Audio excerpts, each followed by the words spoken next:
I'm Ivan Katz, and today I'm going to play Estero Disc Golf Course. It's a very interesting course, and it's got lots of water. You don't want to lose a disc, so you have to be very careful. I'm going to show you which discs I'm throwing and why I throw them. All right, let's get started. Number one here at Estero, and it's over the water and through the woods too. Not easy. You start here. I don't have distances on these, but I would say it's probably a good 300 feet easily.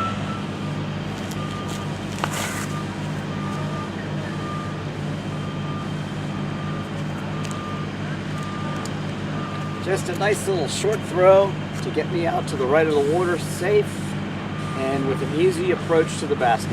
Okay, the Valkyrie got me off to a nice start here, close to the basket for a nice approach shot, and I'm actually going to use the Valkyrie again. That's why the putter's in front of it, because I'm marking the disc. So I'll pick up the Valkyrie and get ready to throw it.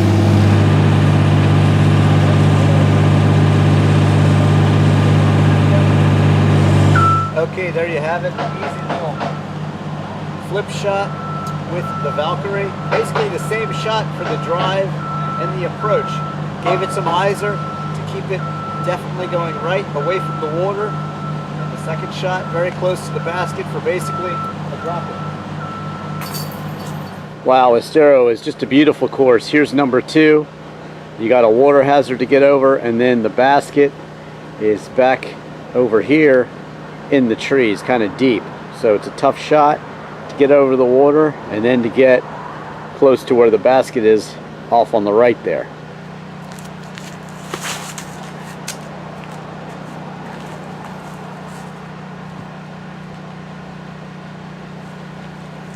Okay, the halo air got me across the water and towards the basket safely. Okay, so the basket is hiding in these trees here, and the halo air landed over here. So you want to make sure you throw with enough height to get you over your water obstacles and things like that. That's not to say you want to throw too high straight up in the air, because what goes straight up in the air tends to fade off and go down, and you can end up in the water pretty easily. So the halo air is one of my staples of my bag, and I love it. Sometimes I throw it just flat, sometimes a little anhyzer. Flat is like this, anhyzer's like this, and that way it uses its overstability and kind of straightens out and gets me the distance I need to get over obstacles like this one. Now this is not an easy shot. I'm a forehand flicker, and most people would just throw a backhand up this way and curve it around. But I've got to do that with the forehand, or I've got to throw some sort of thumber or tomahawk shot through the trees here, because the basket is pretty much back here, deep in those woods. So what should I do? I'm going to see if I can get my flippy wraith to go ahead and turn over that way. It's very flippy, so even if I throw it with a bit of anhyzer, it'll still flip over for me. Let's see what happens.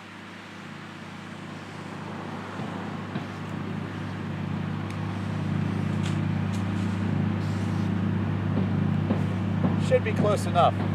Yep, the Valkyrie made it through and around the brush and got me a nice close, I would say about 13 feet from the basket. Okay, number three, a bit of a dog leg left. You do have a water hazard on the left, but you'd really have to turn it over pretty hard that way to hit the water. But still, not an easy shot if you're thinking about it.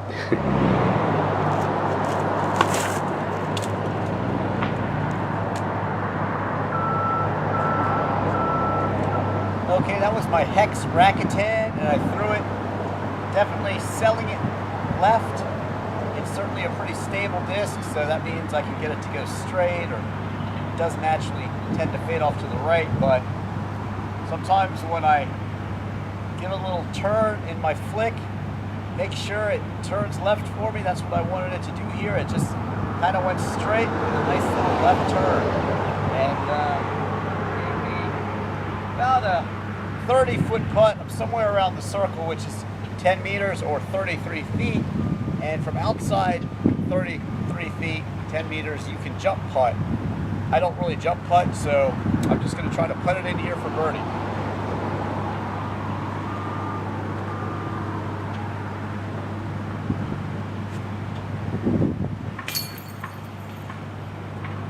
Okay, number 4, there is a basket off to the left over here next to the water, but I'm assuming it's straight ahead to this basket in the distance. That's got to be probably 330, maybe a little bit more. Straight ahead.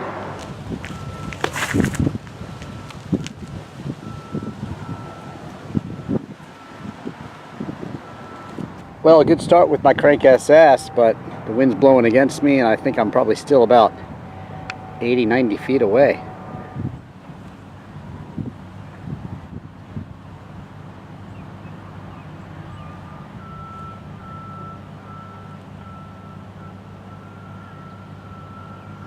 Well, there you go, just using the characteristics of my Wraith here, very flippy. And what I did is I threw it with really some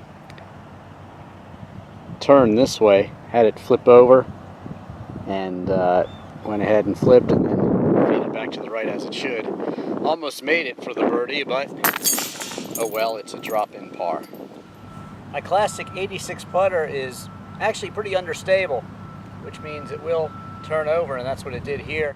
Got me pretty close to the basket for the easy par.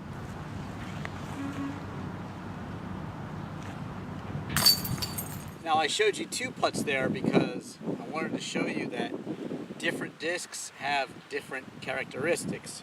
So this one, my 86, is my go-to putter. I usually putt it with right-hand backhand, and you can actually get it to sink. It's an 86, but it's nicknamed an 80 sink because you can throw it up high, just let it kind of sink straight down. In this case, I threw it with a flick. It's sort of understable, which means it'll turn over for you. And this one does. When I throw it hard, it turns over, and that's what it did. Went straight for the basket. It came up a little short, but still gave me a nice, easy par. So that's good. And then I went ahead and threw the Wraith as a putter, and I gave that some interesting sort of flick, turned over, and then back down towards the basket. And the reason I threw this one is to show you that not a lot of people would throw a Wraith for an approach shot from that distance. So what I will say to you is use your discs the way you want to use them. Just because your friends are out there throwing a certain way, or the pros even, they've got bigger arms than all of us, you know. We play recreationally, maybe we play tournaments, we're playing for fun. So make these discs do what you want them to do, learn what they do, and use it to your advantage. And that's what I do with many, many discs like this one. You'll see me throw 100, 120 foot birdies basically with a disc like a Destroyer, which most people use as a driver. But again, I like the way I can go ahead and put them up and they can fade off to the left and fall into the basket for me. I know when they break, and I can use that to judge a good approach to sometimes get lucky and make a birdie. So there you have it. Do what you do and don't worry about what everybody else is doing. Wow, coming from the courses in the East Coast area, mid-Atlantic where I'm from, in and around Washington, D.C., playing here in Estero, Florida is very refreshing. Beautiful palm trees, lovely water features. Man, it's really nice. Anyway, on to this one, and there's a lot of traffic. Beautiful palm trees blocking your way, but hopefully we can get through. And the trick is to get through and close, but not end up in the brush back here. So it's a difficult shot, but I think we can do it.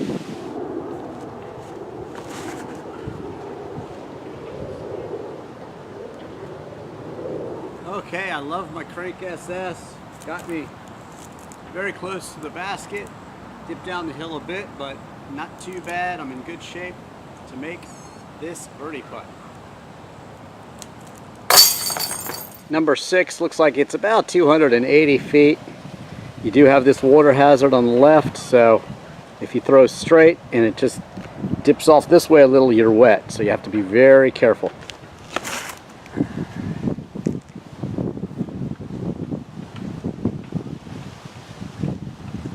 Okay, I threw my overstable halo air there. Got me pretty close to the basket. Certainly would be a very tough birdie, but I did cheat the Frisbee this way. It's overstable, and could I have put it on a straighter path over the water and then curve back in for probably an easy birdie? Sure, but I did not bring any of my floating discs with me to Florida. That was silly, but I didn't want to take a chance of losing a disc at all, so I cheated it over to the right, and it is overstable, so it tends to fade that way anyway, and I made sure it turned off to the right. So that's why I ended up shorting into the trees, but still not too bad. Okay, there you go. Tough one, but in the end, a good result of a par. Okay, number 7, tough to see against all the trees here, but it is there. All the way down, you gotta skirt the distance with all of these trees on the right. So it's tough, but you do have a larger fairway out here. So just aim out to the left and let it fade to the right. That's my plan.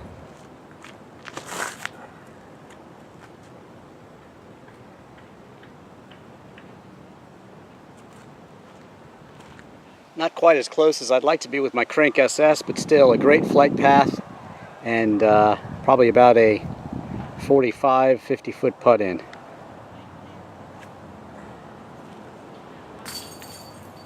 Okay, wrapping up number 7 there, the Crank SS.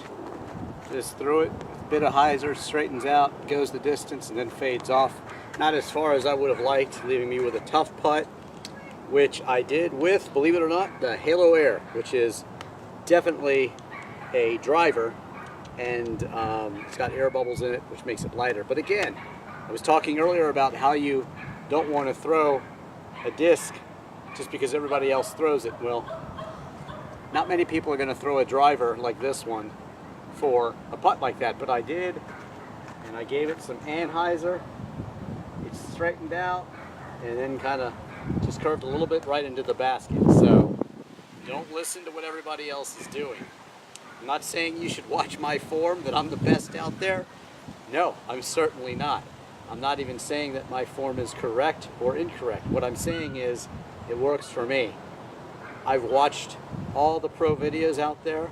I try to give the best video representation of the game of disc golf that I can, and I try to teach you in ways that pretty much everybody can understand in plain and simple English.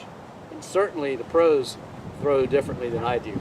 Their form is beautiful, but again, I've been playing disc golf for probably 30 years, and it's really hard to teach an old dog new tricks. So I throw the way I throw. That's not going to change. I've tried to adjust some things. I just throw the way I throw. So throwing a disc like the Halo Air to make that long putt for birdie, well, that's what I do. Now for the disclaimer. No one's going to come out here and be shooting birdies all the time. It's a very, very difficult sport. Sometimes I make my birdies just as I shoot them. Sometimes I have to shoot multiple shots, and I do that to really talk about the discs and how they throw and how they turn and what characteristics of flight they have. So don't think you're going to go out here and shoot even a birdie or an ace, but you will. With practice, you'll get better and better. And remember, it's all about challenging yourself and improving your game. Okay, you can't really see it, but trust me, the basket is back there.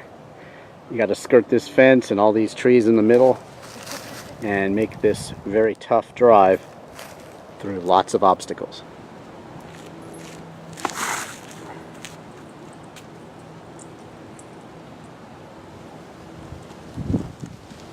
Okay, it's time for my number 1 tip. My drive with the Crank SS there. Got through all the trouble. How? Well, it's easy. Don't look at the trees you're scared of hitting. Look down the fairway. That's exactly what I did. I looked down the fairway and just straight on through, and I just threw, and my body, my arms, and my mind basically got the disc through. Close enough for this nice birdie. I've had people randomly come up to me and thank me for that tip. It seems so obvious, but if you're trying to avoid a tree, don't look at a tree. There you go. Okay, straight and long is a tough shot here on number 9, but there are some obstacles. I think we can get it on through there. It's a tough shot though.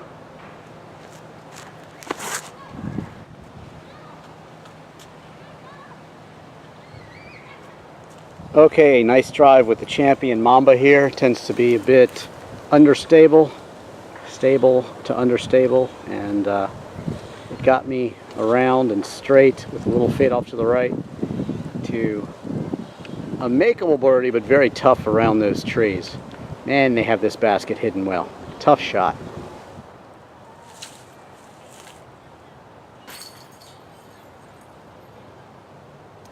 Okay, so wrapping up number 9 here through the Champion Mamba. Goes ahead and turns over, straightens out, gets some distance, and then fades back towards the fence over there, leaving me a really tough shot for birdie. But I was able to make it with the Valkyrie, which is really one of my favorite approach discs. And I can also use it in that instance with some right-hand backhand to go ahead and fade, turn around the tree like it did here to get me the very tough birdie. I have entire videos on the Valkyrie. Look for those elsewhere on YouTube. Also on the Rakuten that I threw, my mid-range Cobra, great disc, and many other great discs like the Destroyer, the Leopard, the Wraith, and even this Mamba here. And there you have it, Estero Disc Golf Course. Don't forget to follow me on Twitter and Instagram. Check out all of my other disc golf videos, Drivin Ivan car videos, documentaries, literal video for Chris Isaac's Wicked Game, and other music videos as well. I'm Ivan Katz.